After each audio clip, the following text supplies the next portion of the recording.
오늘 하나님께서 우리에게 주신 말씀 마태복음 24장 1절에서 28절 말씀으로 온 세상이 전파되리니라는 제목으로 함께 말씀을 나눌까 합니다. 마태복음 24장과 25장 말씀은 예수님께서 말씀하신 설교 중 5번째 설교입니다. 예수님께서 말씀을 전하실 때 감람산에서 말씀을 전하셨다고 해서 오늘 24장과 25장 말씀을 감람산 강화라고도 부릅니다. 예수님의 재림과 예루살렘의 멸망의 예언이 섞여 있는 내용을 오늘 본문 말씀이 담고 있습니다. 이 말씀은 어느 누구도 아닌 제자들에게 하신 말씀입니다.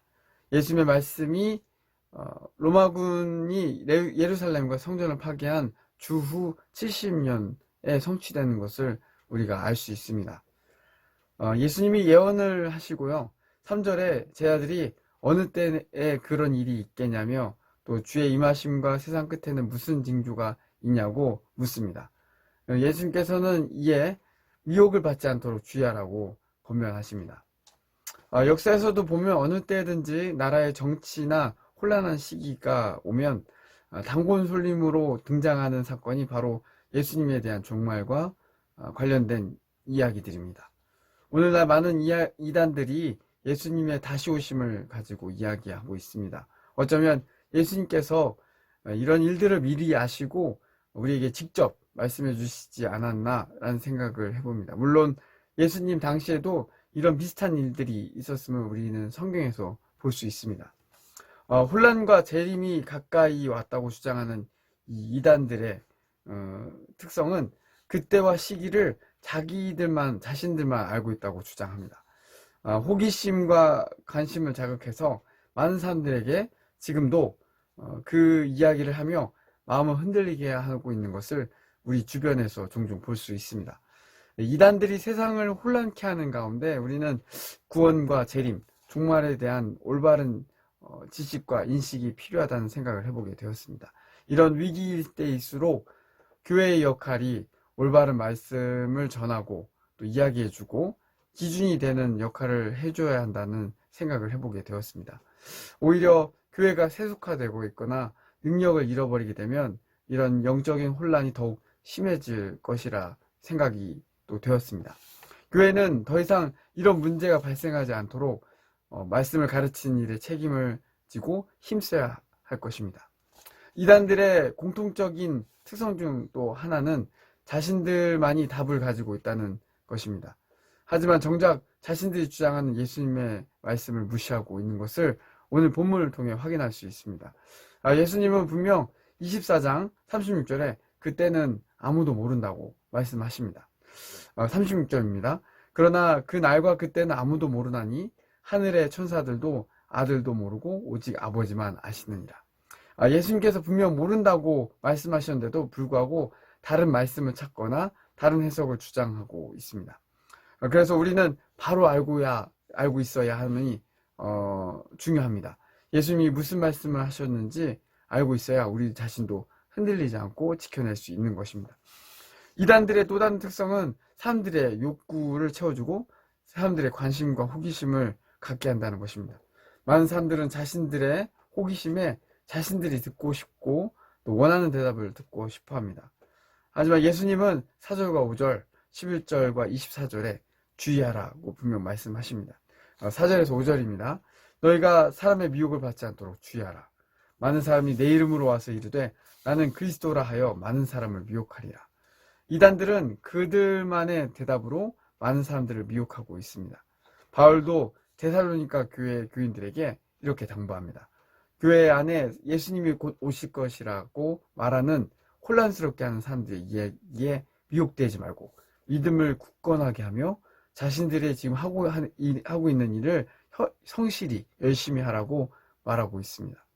우리는 이런 이단들로부터 흔들리지 않기 위해 분명하게 해야 할 점이 있습니다. 먼저 예수님의 말씀을 온전히 신뢰하는 것입니다.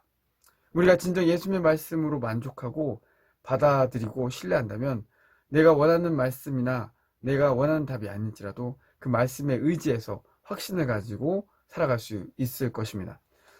우리는 명백한 답이 있습니다. 먼저 예수님이 곧 재림하신다는 것입니다. 이 말씀은 계시록의 결론이고 또 마지막 인사이기도 합니다. 그리고 다음은 그 때는, 그 시기는 아무도 모른다는 것입니다. 오직 하나님 아버지만 알고 계신다는 것입니다. 그리고 마지막으로 우리는 항상 깨어 있어야 한다는 것입니다.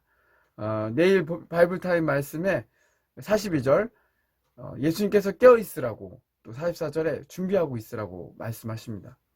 깨어 있다는 말은 시대가 혼란스럽고 말세에 일어난다는 일이 일어난다 할지라도 때와 징조의 일들에 미혹되지 말고 예수님을 바라보라는 말씀입니다. 주님이 언제 오셔서라도 칭찬받을 수 있는 하나님의 아들딸들로서 성실히 살아가라는 말씀입니다. 성경에서 말하는 예언의 본뜻은 미래를 예측하는 말을 하는 것이 아니라 하나님의 말씀을 전하는 일을 말합니다. 일어나지도 않는 마지막 때와 징조에 대해 너무 구체적으로 알려고 하는 것도 오히려 우리에게 염려와 걱정을 더 가지고 오는 일입니다. 우리가 염려하지 않고 걱정하지 않을 수 있는 것은 오로지 말씀을 의지하고 예수님을 바라보는 일일 것입니다. 예수님을 바라본다는 것은 우리의 가치관과 생각과 관점을 바꾼다는 것을 의미합니다. 성경에서 예수님은 항상 우리의 내면에 있는 마음을 먼저 바꿀 것을 말씀하십니다. 마음을 바꾸는 것은 우리의 생각으로, 우리의 노력으로 절대로 되지 않습니다. 오직 예수님으로 말미암아 그것이 가능하다고 성경은 말씀하고 있습니다. 성령께서 우리 안에 오셔서 마음을 새롭게 하시는 일들을 하신다고 또 말씀합니다. 우리가 매일 하나님께 나아가 다시 또 구하고 구해야 할 것은 예수님을 구주로 고백하고 나를 위해 죽으시고 부활하셨다는 것을 믿음을 확인하는 것입니다. 또한 예수님으로 말미암아 우리는 씻김을 받고 죽으시고 부활하신다는 것을 잊지 않도록 우리가 항상 은혜를 구하는 것입니다. 그럴 때 그 은혜를 구하는 가운데 성령께서 우리 가운데 오셔서 우리의 마음을 새롭게 하실 것입니다. 예수님의 은혜를 알아가고 우리의 신앙을 바로함에 있어 예수님을 구주로 고백하고 또 그 고백한 사람들이 모인 공동체가 중요한 이유입니다. 우리 모두가 하나님 주신 은혜들을 생각하며 감사하고 서로 각자 주신 은사들로 성실하게 겸손하게 일하다가 정말 주님 앞에서 칭찬듣는 우리 모두가 되길 소망합니다. 오늘 하루도 하나님이 주신 그 구원의 감격과 은혜를 사모하며 살아가는 우리 모두가 되기를 간절히 소망합니다.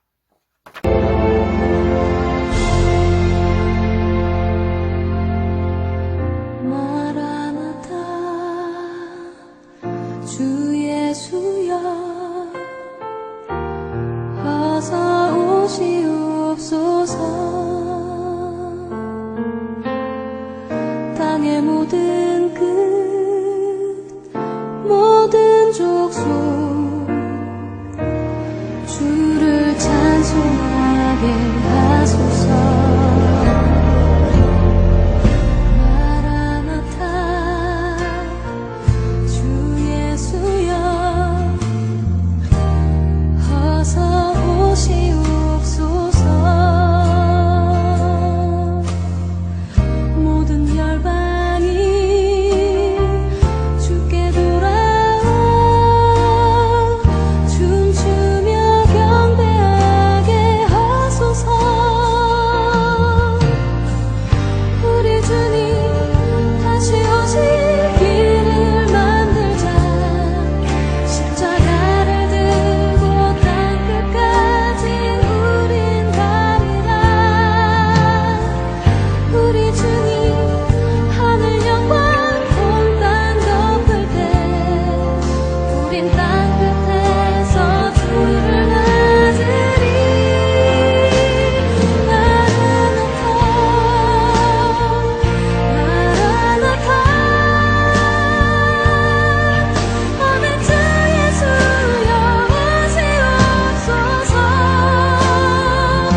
영광이 주께 돌아와 춤추며 경배하게 하소서. 우리